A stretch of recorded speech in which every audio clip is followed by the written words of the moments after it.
జూబ్లీహిల్స్ ఉప ఎన్నికల్లో కాంగ్రెస్ పార్టీ విజయాన్ని ఎవ్వరూ ఆపలేరని TPC general secretary Chanagani Dayakar తెలిపారు. ఫలితాలను తారుమారు కోసం కేకే సర్వేతో కేటీఆర్ డ్రామాలు ఆడుతున్నారని ఆరోపించారు. కేకే సర్వేపై ఎలక్షన్ కమిషన్ తక్షణం స్పందించాలని డిమాండ్ చేశారు. కేకే సర్వే కేటీఆర్కు అమ్ముడుపోయిన సర్వే అని విమర్శించారు. కేకే ఎలక్షన్ సర్వే అని జూబ్లీహిల్స్ ఉప ఎన్నికల్లో బీఆర్ఎస్ పార్టీ గెలుస్తుందని ఇవాళ కేకే సర్వే చెప్పడం వెనక ముమ్మాటికి అది కేటీఆర్ కు బీఆర్ఎస్ పార్టీకి అమ్ముడుపోయిన సర్వే లాగానే మనందరం కూడా భావించాలి.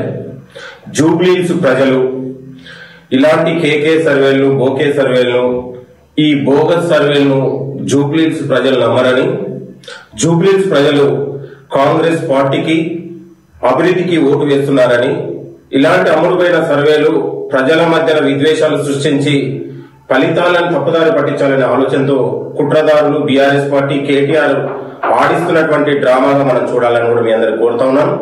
దీనిపైన కూడా వెనువెంటనే చీఫ్ ఎలక్షన్ కమిషన్ గాని తెలంగాణ ఎలక్షన్ కమిషన్ తక్షణం స్పందించి ఇలాంటి బోగస్ సర్వేల ఆట కట్టించాలని, ఇలాంటి బోగస్ సర్వేల వెనుకున్నటువంటి బీఆర్ఎస్ పార్టీని కూడా తక్షణం చర్యలు తీసుకోవాలని మేము తెలంగాణ చీఫ్ ఎలక్షన్ కమిషన్ గారికి మేము కోరుతా ఉన్నాం. దయచేసి జూబ్లీహిల్స్ ప్రజలు, తెలంగాణ యువత ఇలాంటి బోగస్ సర్వేలను తెలంగాణ నుంచి